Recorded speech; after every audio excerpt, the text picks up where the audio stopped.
1994년에 창단된 우간다의 와토토 어린이 합창단이 아프리카 전역에 고아 5천만 명을 후원하기 위해 나섰습니다.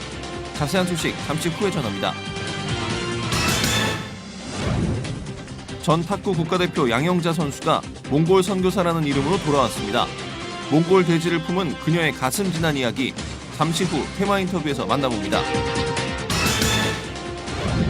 경제 살리기의 일환으로 정부가 내민 카드 최저임금 인상, 과연 우리 경제에 어떤 파급력을 갖고 올지 하나님의 법, 세상의 법에서 이재만 변호사와 함께 알아봅니다.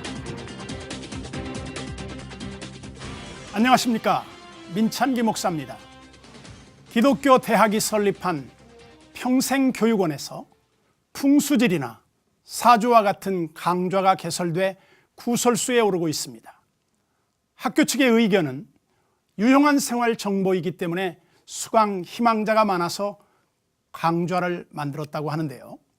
학교 측도 학교를 제대로 운영하기 위한 다양한 방법들을 고민해야 하겠지만 부디 본말이 전도된 방법은 선택하지 않았으면 좋겠습니다. C채널 매거진 굿데이, 오늘은 3월 13일 금요일입니다.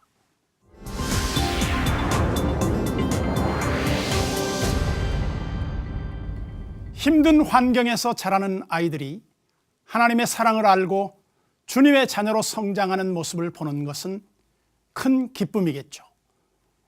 게다가 자신보다 어려운 친구들을 돕고 있다면 더 큰 감동이 어디 있겠습니까? 우간다의 와토토 어린이 합창단이 바로 그런 친구들이라고 하는데요. 와토토 어린이 합창단의 이야기 지금부터 만나보겠습니다. The songs of Africa rang out across Norfolk, Virginia. Brightly clad members of the Watoto Children's Choir, all orphans, sang songs of praise and danced while sharing personal stories of their lives in Uganda. Poverty, AIDS, war, and the horror of serving as child soldiers have taken a toll on these little lives. The choir got its start in 1994, and since then it has traveled all over the world to raise awareness about the plight of Africa's orphans. Each child in the choir has lost one or both parents or has been abandoned. All the children have suffered the pain of loss, the pain of being rejected and abandoned, or the pain of losing, the only people that meant everything, mom and dad. Team leader Edwin Smith says Watoto's impact on its members is life-changing, something he has experienced firsthand because he too grew up singing with the choir.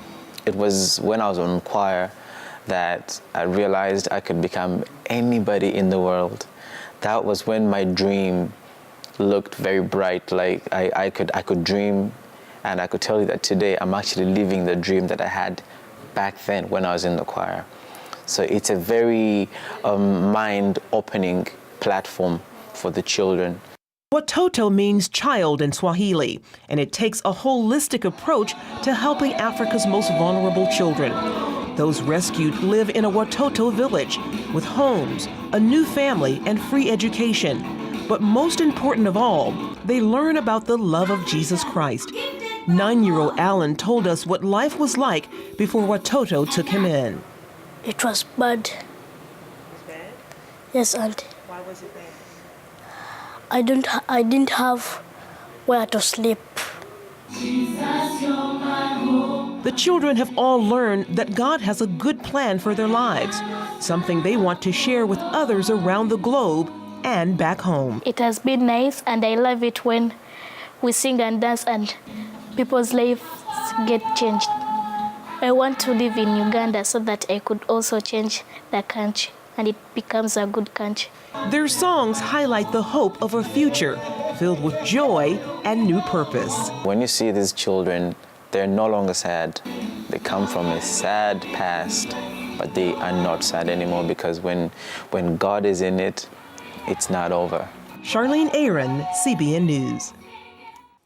하나님을 찬양하며 자라는 아이들이 더 행복한 노래를 많이 부를 수 있도록 아이들이 좀 더 살기 좋은 세상이 됐으면 좋겠습니다. 이번에는 해외 선교 현장을 연결합니다. 오늘은 남수단입니다. 임흥세 선교사님 전화 연결되어 있습니다. 안녕하십니까? 이민세입니다. 안녕하세요. 네, 선교사님 반갑습니다. 사실 이문세 감독님 하면 웬만한 축구 팬들은 다 아는 이름이 아니겠습니까? 지금은 남수단 국가대표 축구팀을 맡고 계시다고요? 네, 그렇습니다. 이제 저는 남아공에서 2010년 월드컵 끝나고 주님께 기도하고 이제 준비하던 중 이 지구상에서 가장 오진 남수단에서 2011년 들어와서 지금까지 사역을 하고 있습니다. 네, 이태석 신부가 이제 그 선정한 톤주에서 청소년 축구 선수들 600명을 데리고 훈련하던 중에 이제 저의 소문을 듣고 남수단 축구협회와 체육부에서 정식 요청이 들어와서 남수단 국가대표팀을 맡게 된 것이죠. 네. 특별히 감독님이 남수단 어린이들을 위해 축구공 보내기 운동을 하고 계시다고 이야기를 들었습니다. 어떤 내용인가요? 네, 남수단은 지금 그 우리나라 대한민국으로 말하는 50년대 말과 60년대 초의 현상입니다. 정말 어린이들이 놀이문화가 없는 가운데 정말 꿈이 없는 현실에서 너무나도 정말 안타까운 것은 남수단이 그 지금 내전 중에 7세에서 14세 어린이들이 정말 반군에 의해서 소년병으로 전쟁터에 내몰림으로 피어나지도 못하고 죽는 저들의 모습을 보면서 저는 이제 이 문제에 대해서 참 고민하다가 그냥 목숨을 걸고 축구를 통해서 이 어린이들이 꿈과 희망을 주고자 축구공 보내기 운동을 시작한 것이죠. 네. 물론 이제 어린이들에게 땅을 주는 것도 중요하지만은 그러나 저는 축구공에 이제 성령의 능력에 바람을 불어넣어서 꿈과 복음을 심어주고 정말 저희 희망을 갖는 것이 저의 목표이므로 제가 함께하는 세계 총회 선교회 GMS 선교 단체와 한국 교회와 축구공 보내주기 운동을 지금 펼치고 지금 시작하고 계획하고 있는 것입니다. 네. 사실 수단 하면 여러 가지로 불안정한 상황을 떠올리게 되는데요. 선교사님 계신 곳은 괜찮은가요? 제가 있는 저 수도인 주바는 그래 나름 안전하다고 그러지만은 정말 그 지역 그 북부 쪽에 내전이 완전히 끝나지 않은 곳이라 저도 늘 조심하고 이제 긴장하고 이곳에서 사역하고 있습니다. 네. 남수단의 기도의 부탁은 이 지구상에서 가장 열악한 이제 400원이 없어서 말라리아로 죽어가는 어린이들이 있는가 하면은 그러니까 1달러도 안 되는 한 달 생활비에 남수단 어린이 스포츠인 축구를 통해서 꿈과 희망 속에 복음을 접할 수 있도록 한국의 많은 교회들이 기도를 제가 간절히 부탁하고 있습니다. 네. 축구공 보내기 운동에 참여하려면 어떻게 해야 하죠? 세계 총회 선교인 GMS 선교회를 통해서 연락하시면 되고요. 네. 지금 저의 목표인 축구공 1만 개 보내질 때까지 이 프로젝트는 계속 진행될 것이니까 우리 한국의 많은 성도들의 기도를 부탁드리고 참여를 부탁드립니다. 네. 부디 축구공 보내기 운동에 많은 분들이 참여해 주셔서 남수단의 복음 실은 축구공이 아이들에게 많이 전달될 수 있기를 바랍니다. 선교사님, 오늘 소식 감사합니다. 안녕히 계십시오. 네, 감사합니다.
요즘 국가대표 탁구 선수 하면 누구를 떠올리시나요?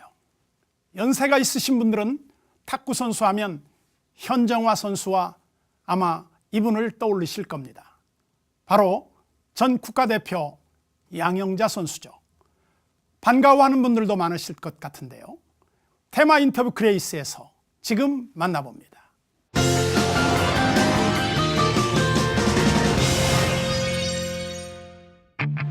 전 국민을 텔레비전 앞으로 모이게 했던 88 올림픽 여자 탁구 결승전. 불멸의 국가대표로 훨훨 날았던 그때. 패기와 열정으로 거머쥔 금메달은 온 국민의 자랑이었습니다. 탁구하면 떠올렸던 이름 양영자. 그러나 지금은 그녀에게 선교사라는 이름이 하나 더 주어졌습니다. 저는 80년도에 국가대표 탁구 선수였던 지금은 양영자 선교사라고 합니다. 97년도에 몽골 선교사로 갔다가 이제 돌아와서 지금은 국가대표 후보 선수 청소년들 전임 지도자를 하고 있습니다. 나는 새도 떨어뜨릴 것 같았던 천둥 같은 공격수 양영자. 그러나 하나님께서는 그동안 그녀를 무명한 자 같으나 유명한 자로 만들어주셨습니다. 제가 88년 올림픽까지 선수 생활을 마치고 나서 남편을 이제 만나게 됐거든요. 남편이 선교에 대한 비전을 가지고 있었던 분이었고 97년도에 몽골로 선교사로 가게 되었어요. 90년도 때 몽골이 공산주의에서 개방됐다라고 들었거든요. 이제 그 몽골 사람들의 마음이 이제 예수 그리스도 복음을 말하게 되면 이 사람들이 빨리 더 흡수할 수 있을 것이다라는 얘기를 듣게 되었고 2번 정도 답사를 갔다 와서 몽골에 대한 마음을 품고 이제 돌아왔더라고요. 처음에는 가서 언어 공부를 했어요. 언어 공부 2년 정도 하고 남편이 했던 건 이제 어린이들에게 동화책 번역하는 일이었어요. 애니메이션. 이제 기독교의 가치관이 들어있는 그런 어떤 것들을 골라가지고 한 10권 정도를 이제 번역하게 됐고, 한 이제 수도에서 한 10시간 정도 떨어진 그런 곳, 고비사막이라는 곳이 있었는데, 그곳에 가서 이제 현지 3명과 현지인들 3명하고 같이 이제 교회 개척을 하게 되었고, 최종적으로 했던 건 남편이 성경 번역을 이제 내몽고에 가서 이제 한 건데, 그렇게 남편이 이런 사역을 하는 동안에 저는 탁구를 가르쳐 주면서 탁구 사역을 하고 남편은 그런 여러 가지 사역들을 했죠. 탁구계의 전설 양영자였지만 누구 하나 알아보는 사람 없는 낯설기만 했던 땅 몽골. 살아가는 모든 일이 마치 초보 선수 같았습니다. 몽골이라는 나라는 그러니까 타문화를 가게 됐을 때 언어도 다르지, 문화도 다르지, 그런 문화를 깨고 그들의 문화에 맞춰서 산다는 게 정말 쉬운 일은 아니었거든요. 집을 이제 계약을 했어요. 1년 동안 산다고 이제 우리는 계약을 하잖아요. 한국에서도. 그런데 1년 동안에는 이제 계약을 폐할 수가 없잖아요. 근데 그 사람들은 그거는 종이에 불과하고 언제든지 그 주인이 그 집이 필요하면 언제든지 나가야 되는. 그래서 잘 살고 있는데 자기 필요하다고 집 나가라고 겨울인데 추운데 갈 데도 없는데 그러니까 상식이 약간 통하지 않는 것이 굉장히 답답한 이런 부분들도 힘들었고요. 또 건강이 이제 좋지 않는데 그때 힘들었는데 한 번은 안면마비가 이제 찾아왔었거든요. 사실 선교사가 가서 현지인들 잘 섬기고 복음을 전하러 갔잖아요. 근데 어느 날부터 그 현지인들이 이렇게 제가 마음의 문을 안 열고 막 마음을 꼭 닫고 있었던 걸 이제 알게 된 거예요. 그랬는데 그 안면마비가 왔었을 때 말씀을 보게 됐는데 고린도후서 1장 4절에 그런 말씀이 있었거든요. 하나님께서 너를 위로해 준 거는 그 위로를 네가 받고 그 받은 그 위로를 다른 사람에게 위로해 주기 위한 것이다. 내가 지금 뭐 하고 있는 건지를 좀 깨닫게 하는 말씀이었던 것 같아요. 현지들의 마음의 문을 이렇게 열지 못하고 마음을 나도 모르게 닫고 있었다는 것을 이제 깨닫고 또 회개도 하게 되고 그러한 것으로 다시 또 현지인들한테 다가갈 수 있었고.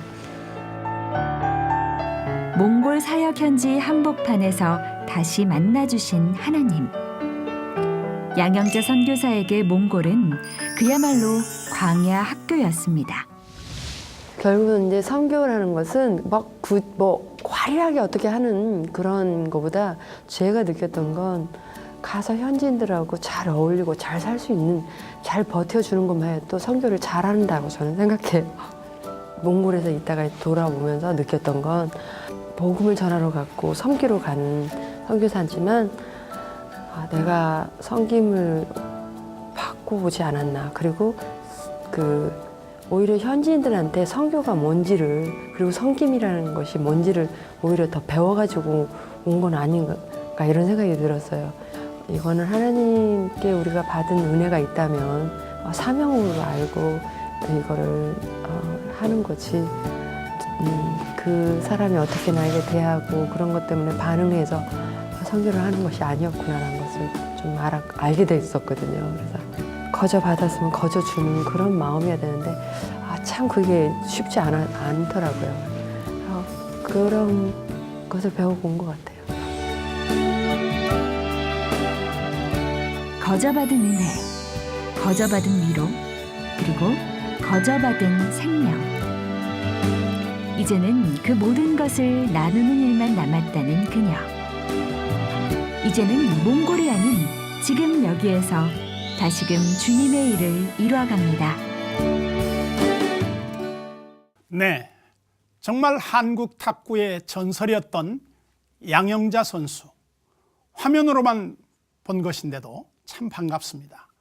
아직 못다한 이야기가 많다고 하는데요. 양영자 선수의 남은 이야기는 다음 주 화요일에 이어서 방송됩니다. 자, 이번에는 교계 뉴스 시간인데요. 정희민 기자가 정리했습니다. 최근 대한예수교 장로회 합동총회의 교단지인 기독신문이 총회 소속 목회자들을 대상으로 교계 이슈에 대한 설문조사를 실시했는데 주목할 만한 결과가 나왔습니다.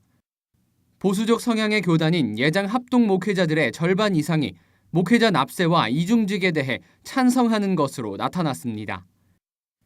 먼저 목회자 납세에 반대하는 입장은 39.6%였지만 응답자의 57%가 납세 의무에 참여해야 한다고 답했습니다. 목회자 납세 찬성 이유로는 한국교회의 공공성 신뢰 회복을 위해 국민의 의무에 동참하기 위해서가 가장 높았습니다. 주목할 것은 신도수 1000명 이상의 대형교회 목회자들에게서 납세 찬성 비율이 높게 나왔다는 점입니다.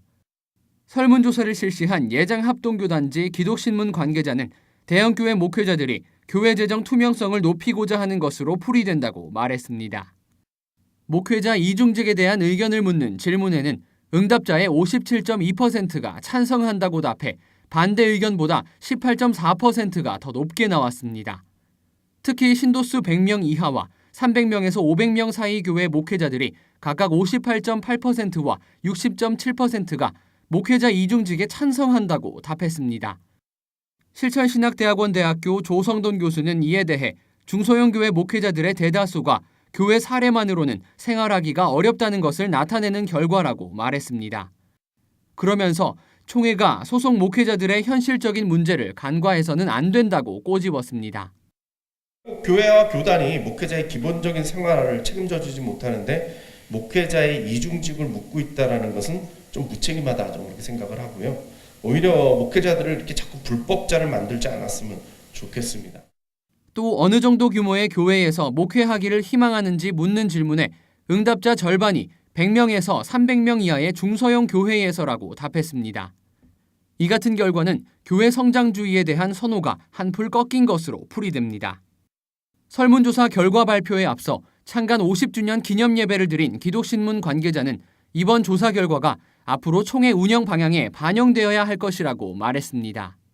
보수 교단이 금기시했던 여성 안수, 그다음에 목회자 이중직 이런 것들이 찬성이 많음으로써 앞으로 우리 교단도 이 문제에 대해서 심도 있게 논의하고 또 발전적으로 추진해 나가야 될 것으로 사료가 됩니다. 이번 조사는 지난달 기독신문이 여론조사 기관인 나이스 RNC에 의뢰해 합동총회 소속 목회자 500명을 대상으로 실시했습니다.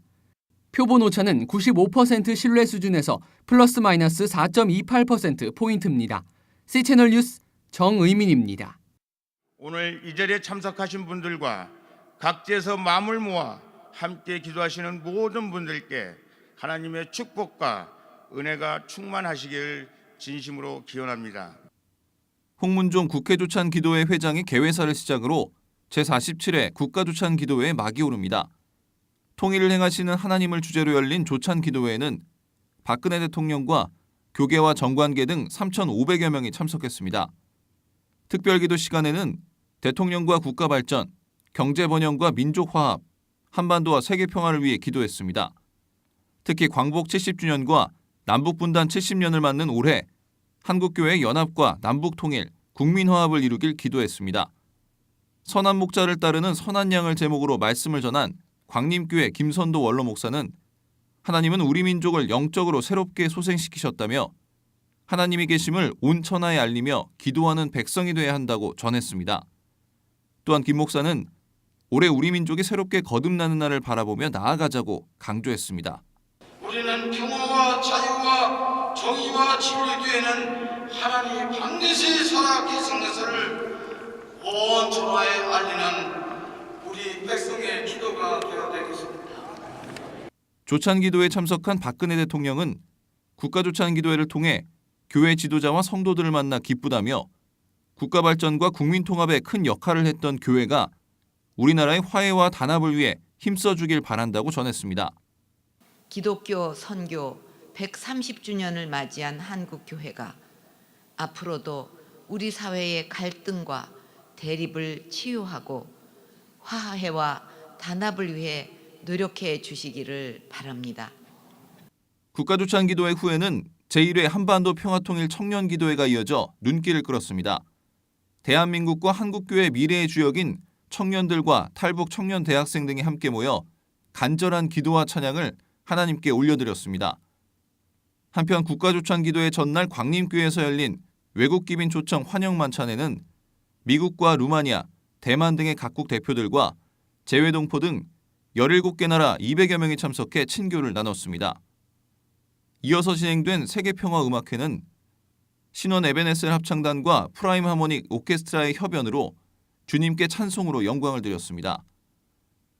지난 1966년 설립된 대한민국 조찬기도회가 끝까지 나라를 위해 하나님 앞에 끊임없이 기도하며 한반도의 평화적 통일과 번영을 위해 나아가길 기대해봅니다.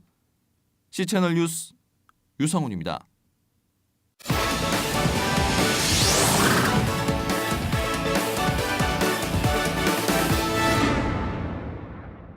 정부가 경제 살리기의 일환으로 최저임금 인상 카드를 꺼내들었습니다. 현재 5,580원의 최저임금을 다시 인상해 내수경기 활성화에 불을 붙이자는 주장인데요. 재계에서는 반발하고 나서 그 해법이 주목되고 있습니다. 달궈지는 최저임금 인상론, 우리 경제에 약이 될지 독이 될지 하나님의 법, 세상의 법에서 알아봅니다. 하나님의 법, 세상의 법, 이재만 변호사님 나오셨습니다. 안녕하십니까? 네, 안녕하십니까? 지난주와 이번 주 예. 최경환 경제부총리가 최저임금제 인상 관련 발언을 내놓으면서 파장이 큰 것 같습니다. 예. 그 최저임금제라는 것은 이제 정부가 그 내수 시장을 활성화할 목적으로 내놓은 정책인데요. 사실 이제 우리나라 경제 문제는 수출은 잘 되고 있는데 그 자금이 내수 시장으로 유입이 안 되고 있는 겁니다. 그게 이제 문제인데 결국은 이제 내수 시장, 소비 시장이 이제 얼어붙어서 결국 소비를 하지 않으니까 임금을 올리면 올린 만큼 또 많이 소비를 할 테고 물건을 살 테고 물건이 또 많이 팔리면 또 기업은 생산을 많이 할 테고 기업이 생산을 많이 하게 되면 자연히 또 고용도 많이 창출돼서 많은 사람이 또 직장을 얻게 될 테고 이런 선순환 고리가 연결될 수 있다는 그런 판단하에서 이 얼어붙은 내수 시장을 활성화시키기 위해서는 결국 유효 수요를 창출하기 위해서 최저임금, 임금을 좀 인상시켜주자. 그렇게 되면 소비 결국 지갑을 열 여력이 생기니까 물건을 많이 살지 않겠느냐. 그래서 나온 정책입니다. 네. 그만큼 현재 우리나라 경제가 어렵다는 반증이 아닐까요? 그렇죠. 이제 정부가 발표하는 그 지표 그리고 국민이 느끼는 체감 이 사이에 상당한 괴리가 있어요. 실제적으로 대기업들이 수출해서 많이 자금을 벌어들이고는 있지만 내수 시장이 이렇게 위축되고 있고 또 중소기업은 내수 시장에 기반을 두고 있어요. 그 내수 시장에 기반 둔 중소기업도 상당히 어려워졌죠. 그렇기 때문에 경제 전체 상황은 체감 경기로 봤을 땐 굉장히 어려운 것은 맞습니다. 사실 올해도 작년보다 7.1% 올려서 현재 시급 5,580원인데 다시 올리겠다는 건 기업으로서는 부담이 크다 해서 아무래도 재계에서는 반발이 크고 반면에 최저임금은 훨씬 더 인상해야 한다 이런 입장이 맞서고 있는데요. 어떻습니까? 그 2017년까지는 최저임금이 10,000원이 넘어야 된다 이런 주장도 있어요. 상당히 이제 높은 거죠. 근데 실제적으로 이제 아마 지금 한 5,580원에서 한 6,000원은 넘지 않을까 이렇게 생각은 하고 있는데요. 이 사실은 문제는 정규직과 비정규직의 격차가 굉장히 크고 사실은 이제 정규직 일자리를 많이 만들면 되는데 정부가 정규직 일자리를 많이 만들 수는 없으니까 결국 정규직과 비정규직의 격차를 해소시켜야 된다. 이런 정책을 하면서 그 연장선상에서 최저임금제가 나온 것입니다. 그런데 이 최저임금제라는 것은 결국 많은 사람들이 혜택을 보는 것은 아니고 사실은 최저임금제를 받는 근로자 계층이 있어요. 그 근로자 계층들은 대기업에 있는 사람들이 아니고 대부분 중소기업이나 자영업자한테 소속되어 있는 근로자들이죠. 그래서 이 근로자들의 경우에 결국 최저임금의 소득을 올려주면 결국 이제 자영업자들이 좀 어려울 수가 있으니까 이들에 대한 어떤 인센티브를 또 장려책을 줘야 될 테고 또 하나는 대기업의 경우에는 그 대기업 내에서도 결국 이제 중소기업하고 뭐 하청도 주고 하도급도 주고 하니까 이럴 때 중소기업에서 어떤 비용이 인상 요인이 이제 임금 인상으로 생기면 그거를 그대로 받아주면 되는데 이걸 받아주지 않으면 그러면 중소기업도 그만큼 더 어려워지죠. 그래서 실제적으로 저임금 해소가 경제 활성화 방법인 것은 맞습니다. 내수가 진작될 수도 그런 가능성도 있으니까요. 근데 문제는 그에 따르는 부작용에 대한 대책도 같이 마련해야 된다는 것이죠. 우리나라 최저임금의 수준은 다른 나라와 비교할 때 어느 정도인가요? 그 OECD 국가 중 25개 국가 중에서 14위쯤 됩니다. 좀 하위권이긴 한데 뭐 중위권 뭐 이 정도 되죠. 근데 문제는 명목소득으로 봤을 때 그렇습니다. 근데 이걸 물가 상승률과 비교한 실질소득으로 본다면 실제적으로 훨씬 적다고 볼 수도 있어요. 그래서 최저임금이 상당히 낮은 편이죠. OECD 국가 내에서는. 그래서 최저임금을 올려서 적어도 기본적 생계를 보장해야 되는 그런 수준을 그 방향을 잡아서 올려야 되는 것은 상당한 당위성은 있다고 보는 것이죠. 영세 기업에서 최저임금을 인상하면 고용을 줄일 수밖에 없는 현실에 직면할 수도 있지 않겠는가 그런 염려가 됩니다. 그게 이제 최저임금제 인상이 이른바 양날의 칼입니다. 장점은 최저임금을 인상해서 결국 소득이 늘어나면 그만큼 소비를 많이 하고 소비를 많이 하면 물건이 많이 팔릴 것이고 많이 팔리면 또 기업체들은 물건을 많이 만들어서 또 고용이 창출될 것이고 이게 장점이고요. 단점은 소득이 올라간다고 해도 이 혜택을 받는 사람은 그 아주 적은 영세업자나 또는 뭐 자영업자들의 소속된 그런 근로자들이기 때문에 실제적으로 내수 진작에 미치는 영향이 그렇게 크지 않을 것이다. 이런 그 말도 있고요.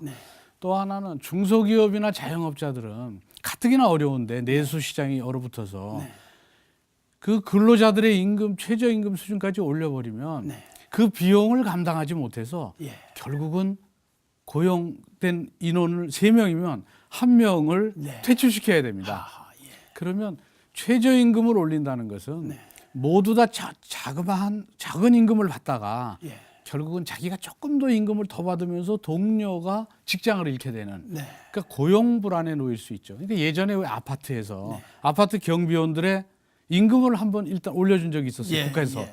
그랬더니 그 사실은 그 고용주의 상당수 중에 일부분이겠지만 거기서는 아파트 경비원 수를 줄였죠. 네. 그리고 아예 CCTV나 자동화 장치를 설치해서 네. 아주 대폭적으로 경비원을 줄여서 네. 아파트 경비원들이 소득을 올려준다고 해서 좋아했는데 올려주는 바람에 우린 직장을 잃었다. 네. 근데 최저임금제가 그런 문제점이 있을 수도 있습니다. 네. 그래서 그런 문제점에 대비해서 결국은 대기업과 중소기업 또 영세기업과의 상생이 필요한 거죠. 네. 그 임금이 올라가는 그 비용 부담을 대기업이 받아주면 됩니다. 대기업은 그 사내 유보금도 10대 기업이 그냥 400조, 400몇십 조까지 상당히 많으니까 투자 여력도 있고 그러니까 그걸 받아줘서 임금이 상승되면 그걸 본인 대기업이 그냥 받아주고 또 그렇다면 이제 결국 고용 불안이 있을 수는 없겠죠. 그 다음에 또 이 중소기업이나 영세기업들에 대해서 정부에서 인센티브를 주면 돼요. 뭐 일정 소득 이하의 소득자들에게는 세금을 환급시켜서 생계 보장을 할 수 있게 한다든지 그런 세제 인센티브도 있을 수 있고요. 그래서 그런 여러 가지 종합적 대책을 가져야 되지. 이게 이제 꼭 필요한데 이걸 안 하면 최저임금 인상하면 고용 불안이 생길 가능성이 굉장히 큽니다. 근데 최저임금은 필요하죠. 부작용도 있습니다. 그래서 그 부분에 대한 대책 반드시 필요하다고 보는 것이죠. 사실 근로자 중에 최저임금 인상이 남의 얘기로만 들리는 분들도 있거든요. 근로자 10명 중에 1명이 최저임금마저 받지 못한 채 일을 한다는 겁니다. 이거 참 너무 안타까운 일이에요. 지금 이제 최저임금을 받지 못하는 그런 근로자가 231만 명쯤 되고 전체 근로자의 12.6%쯤 되니까 거의 10명 중 1명이 좀 더 넘는 그런 비율로 상당히 그 고통받는 근로자들이 많죠. 그런데 문제는 최저임금을 올리되 그 양날의 칼이기 때문에 부작용을 없애면서 적정 수준이 어느 정도인지를 잘 따져서 해야 되죠. 최저임금을 10,000원으로 합시다고 가파르게 올리면 틀림없이 고용 불안이 옵니다. 그러니까 적정 수준, 고용 불안을 막을 수 있을 정도로 올리고 또 조금 더 올리면 그 고용 불안이 생기지 않도록 또 여러 가지 그 중소기업이나 자영업자한테 인센티브를 주고 정부에서 그렇게 올리면서 결국은 최저임금을 올리되 또 최저임금을 그대로 실행할 수 있도록 이 현실화할 수 있는 방안도 필요하죠. 결국 최저임금을 결국 어떻게 현실화시킬 것이고 또 어느 업종에 적용할 것인지 지금 전 업종이 다 적용이 되고 있으니까요. 그래서 이걸 실질적으로 최저임금을 올렸는데 이걸 시행을 하지 않으면 안 되지 않습니까? 그래서 이게 시행할 수 있게 하는 현실화 방안 이런 것들도 상당히 중요해졌죠. 법 제정보다 더 중요한 것은 그 법이 어떻게 실행되어야 하느냐 하는 건데 최저임금제가 제대로 지급되지 않는 것에 대해 어떻게 규정하고 있나요? 이 최저임금법에서는 최저임금을 지급하지 않으면 3년 이하의 징역이나 또는 2천만 원 이하의 벌금에 처한다고 규정돼 있어요. 그러니까 최저임금은 이제 정해지면 반드시 지급해야 되죠. 근데 사실은 영세업자나 자영업자가 최저임금을 지급하지 않는다고 해서 전부 3년 이하의 징역이나 2천만 원 이하의 벌금형으로 처벌하면 상당히 좀 어려움도 많겠죠. 그래서 법은 있는데 실질적으로 이렇게 적극적으로 적용하고 그러지는 않습니다. 사실 이런 법이 있어서 아주 악덕 그런 기업주가라든지 이런 경우에는 이제 적용될 수 있겠지만 이런 법 자체는 있지만 실질적 적용은 이제 상당히 좀 느슨한 편이죠. 그래서 지금 이런 법이 있다고 해서 또 이런 법까지도 있기 때문에 최저임금을 얼마로 할지에 대해서는 정말 노사정이 다 협의를 해서 지금 현재는 노동계와 여야 정부 전체가 최저임금을 올리겠다는 거고 재계는 좀 난색을 표하고 있죠. 근데 재계 입장에서는 최저임금을 올린다고 소비가 진작될 걸로 보여지진 않는다. 그 최저임금으로 있는 사람들이 그 소득이 좀 올라가면 그 소득이 소비로 가는 게 아니라 뭐 여러 가지 대출 이자 갚는다든지 뭐 다른 쪽으로 가기 때문에 소비 진작에 영향도 없으면서 결국 근로자들이 자기 직장을 잃는 고용 불안이 오니까 최저임금을 올리는 것은 적정 수준만 올려야 된다 이런 입장이고요. 또 이제 여야나 뭐 근로자의 경우에는 생계를 보장할 수 있도록 최저임금을 올려야 되는 거 아니냐 이런 대립은 있습니다. 근데 일례로 스위스 같은 경우에는 최저임금을 이제 상승시키는 걸 한번 국민투표에 붙여봤어요. 부결됐습니다. 부결된 이유는 직장을 잃을 두려움이 너무 컸기 때문에 최저임금 대폭적으로 상승하면 직장 잃을 가능성은 굉장히 큽니다.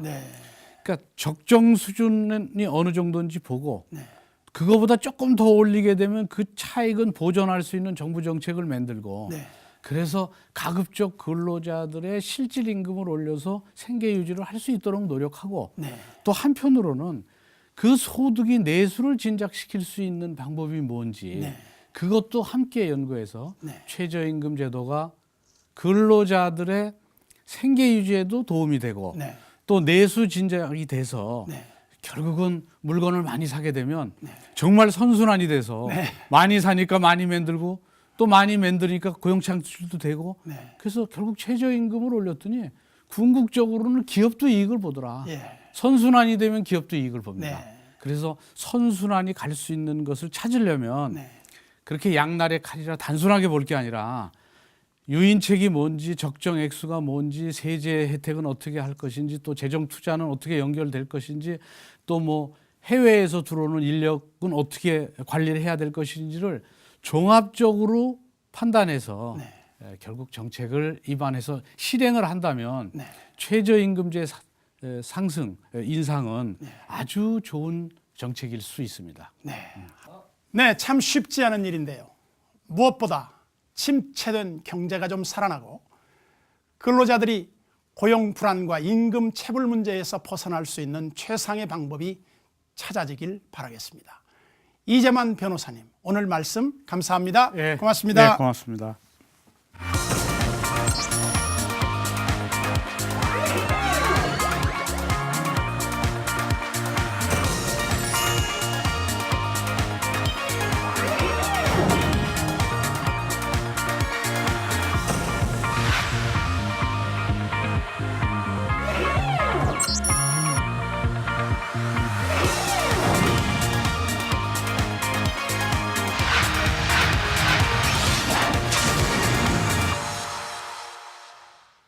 시천을 먹여준 굿데이는 시청자 여러분과 함께합니다. 언제든지 아래 전화번호와 이메일로 연락 주시기 바라고요. 인터넷으로도 다시 보실 수 있으니까 꼭 기억해 주시기 바랍니다. 벌써 3월 둘째 주가 다 지나고 있습니다. 이번 한 주도 마무리 잘 하시고요. 저는 다음 시간에 인사드리겠습니다. 안녕히 계십시오.